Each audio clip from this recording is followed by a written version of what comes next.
Seperti itu. Jadi maka lagi-lagi di situ Nabi memberi pedoman. Ya, contoh mungkin sering orang tanya sama saya, dokter, gitu kan, itu kambing itu penyebab kolesterol nggak? Kan gitu. Kambing itu penyebab darah tinggi nggak? Kalau saya bilang penyebab darah tinggi di zaman sekarang ini, Anda ibu-ibu tahu nggak apa? Gula pasir. Apa hubungannya panjang itu hubungannya? Itu gula pasir. Gula pasir itu penyebab darah tinggi, stroke, kencing manis yang banyak orang tidak sadarin. Gula pasir. Itu bisa dijelaskan sangat-sangat detail kalau mau dijelasin. Ya. Karena bahasanya itu dipakai adalah bahasa namanya insulin resisten nanti perginya. Ya. Jadi perangkat ini ya yang saya tadi sampaikan tadi itu mulai dipakai gitu kan. Pakai dalam kehidupan kita, Ibu-ibu sekalian. Ya.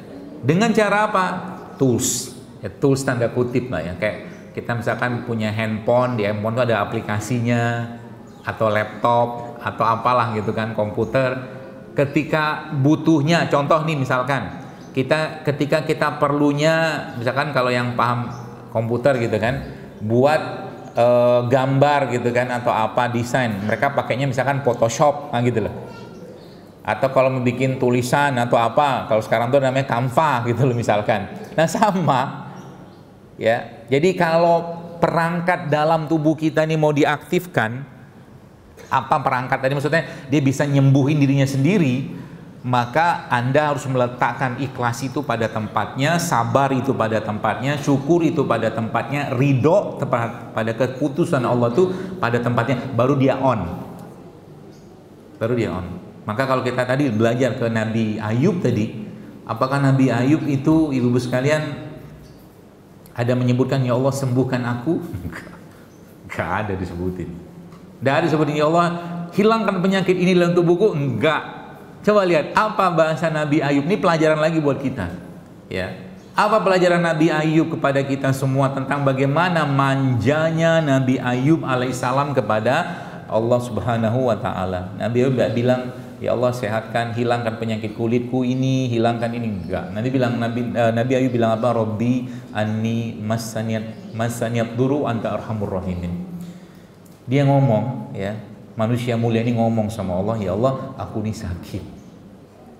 Engkau lah yang maha pengasih dan maha penyayang. Pertanyaannya, apa Allah nggak tahu Nabi Ayub sakit? Tahu banget lah orang yang ngasih sakitnya Allah juga, kan gitu. Tapi kalimat itu seperti anak.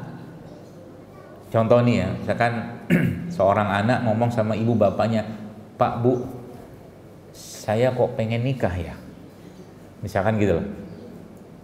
Ya bapak ibu kan langsung mikir kan siapa nyari jodohnya segala gitu-gitu loh.